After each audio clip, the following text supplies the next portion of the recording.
ഗോവിന്ദചാമി സംസാരിക്കുന്നത് പോലെ CPM സംസ്ഥാന സെക്രട്ടറി MV ഗോവിന്ദൻ സംസാരിക്കരുതെന്ന് കത്തോലിക്ക കോൺഗ്രസ് ഗ്ലോബൽ സമിതി director father Philip Kaveel. Thalassery archbishop Mar Joseph പാംബ്ലാനിക്കെതിരെ MV ഗോവിന്ദൻ നടത്തിയ പ്രസ്താവനയോട് പ്രതികരിക്കുകയായിരുന്നു അദ്ദേഹം. ഛത്തീസ്ഗഡിൽ കന്യാസ്ത്രീകളെ അറസ്റ്റ് ചെയ്ത ജയിലിൽ അടച്ചപ്പോൾ ഒരു നിലപാടും അവർക്ക് ജാമ്യം കിട്ടിയപ്പോൾ കേന്ദ്ര സർക്കാരിനെ പുകഴ്ത്തുകയും ചെയ്ത തലശ്ശേരി ആർച്ച് ബിഷപ്പ് അവസരവാദിയാണെന്ന് MV ഗോവിന്ദൻ വിമർശിച്ചു. ഇന്ത്യയിൽ എവിടെയുള്ള റോമിലാണ്. അപ്പൊ അവരുമാരല്ല ഇന്ത്യയുടെ ഭാഗമല്ല. പിന്നെ യൂറോപ്യൻ ഐഡിയോളജിയെ അടിസ്ഥാനപ്പെടുത്തി പ്രവർത്തിക്കുന്നവരാണ് ആരും കമ്മ്യൂണിസ്റ്റുകാരും ആരല്ല ഇന്ത്യക്കാരല്ല. അപ്പൊ എന്തേ കൊണ്ടു ഈ ആഭ്യന്തര ശത്രുവിനെ നിഗ്രഹിക്കുക. ഈ ആഭ്യന്തര ശത്രുവിനെ നിഗ്രഹിച്ചാൽ ഇന്ത്യ എന്തായി? എന്നേതോ 2000-3000 കൊല്ലത്തിന്റെ പഴയ പാരമ്പര്യമുള്ള ഒരു ഹിന്ദുത്വ രാഷ്ട്രമായി. അപ്പൊ അവർ പറയുന്നത് ഹിന്ദുത്വ രാഷ്ട്രമാണിത് എന്നാണ്. ഇനി പ്രഖ്യാപിക്കുന്നത് കാത്തിരിക്കേണ്ട ഒരു കാര്യമില്ല. RSSന്റെ സംഘപരിവാറിന്റെ ഏറ്റവും പ്രധാനപ്പെട്ട കാര്യതാണ് ഛത്തീസ്ഗഡിൽ കന്യാസ്ത്രീകൾക്കെതിരായിട്ട് കടന്നാക്രമണം വന്നു. പംബ്ലാനി അപ്പഞ്ഞുട്ടി. പംബ്ലാനി ഞാൻ പേരുപയോഗിച്ചത് ബോധപൂർവമാണ്. അവസരവാദം ഇത്രയും ശക്തിയായിട്ട് പറയുന്ന വേറൊരാളുമില്ല. അതുകൊണ്ടാണ് പംബ്ലാനി പറഞ്ഞു ഇങ്ങനെയാണെങ്കിൽ ഞങ്ങൾ ആലോചിക്കേണ്ടി വരും. അവസാനം ജാമ്യം കിട്ടിയപ്പോ സ്തുതി ആർക്ക്? കേന്ദ്ര അമിത്ഷാ ഉൾപ്പെടെയുള്ളവർക്ക് സ്തുതി. അച്ഛന്മാര് കേക്കും കൊണ്ട് പോയി സൂപ്പിടാൻ. എവിടെ? RSSന്റെ ഓഫീസിൽ നിന്ന് ഇറങ്ങുമ്പോഴാണ് വേറെ വിവരം. ഒഡീഷയിൽ കന്യാസ്ത്രീയെ മാത്രമല്ല അച്ഛനെയും അടിച്ചു. അപ്പൊ വീണ്ടും മാറ്റാൻ തുടങ്ങി. ഞങ്ങൾ യൂറോപ്പിലാണോ ജീവിക്കേണ്ടത് എന്ന അവരെ ചോദ്യം. ഞങ്ങൾ യൂറോപ്പിലാണോ ജീവിക്കേണ്ടത് എന്ന് അവരുടെ ചോദ്യം.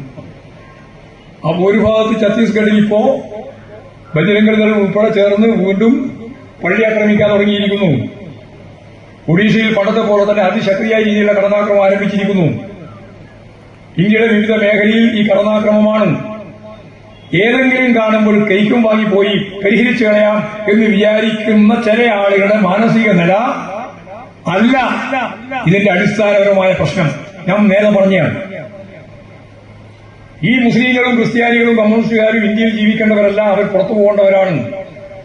ആഭ്യന്തര ശത്രുക്കളായിട്ടാണ് ഞങ്ങൾ അവരെ കാണുന്നത് എന്ന് പ്രചരണം നടത്തി ഇന്ത്യ പരമ്പരാഗതമായൊരു ഹിന്ദു രാഷ്ട്രമാണെന്ന്, ഹിന്ദുത്വ സ്റ്റേറ്റാണെന്ന് പറഞ്ഞുകൊണ്ടിരിക്കുന്നവർക്ക് അത് നല്ല ധാരണയോടുകൂടി തന്നെ കൈകാര്യം ചെയ്യുമ്പോൾ ഇടക്കിടക്ക് വരുന്ന ഈ മനോമാറ്റം കൊണ്ട് ക്രിസ്ത്യാനിയോ അല്ലെങ്കിൽ മുസ്ലിമോ കമ്മ്യൂണിസ്റ്റോ രക്ഷപ്പെടാൻ പോകുന്നില്ല എന്ന കാര്യം പറയാനാണ് ഞാൻ ഇത്രയും വ്യാപകമായിട്ട് ആ കാര്യം വിശദീകരിച്ചു. സഭാപിതാക്കന്മാർക്ക് പ്രസ്താവനയിറക്കാൻ ഒരു രാഷ്ട്രീയ പാർട്ടിയുടെയും അനുവാദം ആവശ്യമില്ല. സഭയ്ക്ക് സഭയുടേതായ നിലപാടുകളുണ്ടെന്നും അതെവിടെയും സ്വതന്ത്രമായി പറയുന്നതിനുള്ള ആർജവും സ്വാതന്ത്ര്യവും സഭയ്ക്കുണ്ട്. CPM പോലുള്ള ഒരു പാർട്ടിയുടെ സംസ്ഥാന സെക്രട്ടറി സംസാരിക്കുമ്പോൾ കുറച്ചുകൂടി മാന്യമായും ബോധപൂർവവും സംസാരിക്കണം.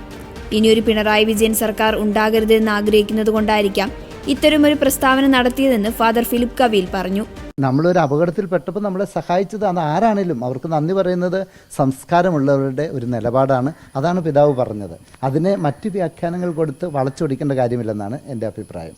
അല്ലെങ്കിൽ ഇപ്പം ഗോവിന്ദചാമി പറയുന്നത് നമ്മൾ കാര്യമായിട്ട് എടുക്കുക. ആ നിലയിലേക്ക് സമുന്നതനായ ഒരു പാർട്ടിയുടെ പൊസിഷനിലിരിക്കുന്ന ഗോവിന്ദൻ മാഷ് സംസാരിക്കാൻ പാടില്ലെന്നുള്ളതാണ് ഞങ്ങളുടെയൊക്കെ അഭിപ്രായം.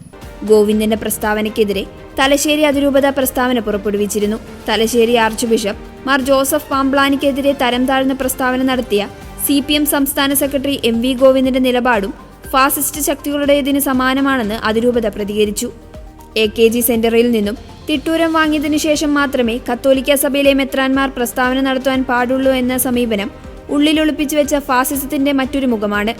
ഛത്തീസ്ഗഡ് വിഷയത്തിൽ കേന്ദ്ര സർക്കാരിന്റെയും സംഘപരിവാർ സംഘടനകളുടെയും ഭരണഘടനാ വിരുദ്ധമായ നിലപാടുകളെ ശക്തിയുക്തം എതിർത്ത മാർ ജോസഫ് പാംബ്ലാനി നിലപാടുകളിൽ മാറ്റം വരുത്തിയെന്ന രീതിയിലുള്ള വ്യാഖ്യാനം ശരിയല്ല.